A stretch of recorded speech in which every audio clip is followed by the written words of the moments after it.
Welcome to my channel. Short tail in your Let's palm make the magic circle and wrap it today. around your 2 fingers. So keep the short tail in your palm and wrap it around your 2 Remember fingers. tail on the left side. Pull it with the crochet hook and make 1 chain. And then in the circle, place the Then pull the required longer number of yarn single tail on the crochets. left side working yarn. Twist it and make 1 chain.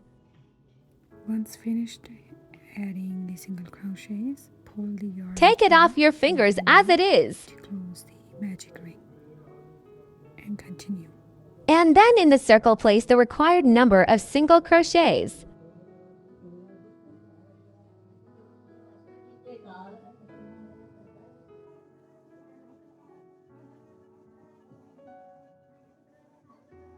Once finished adding the single crochets, pull the short yarn tail.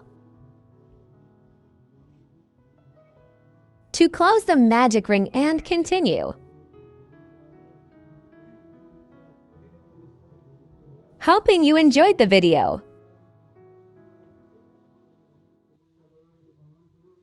Thanks for watching. Please like, share, and subscribe.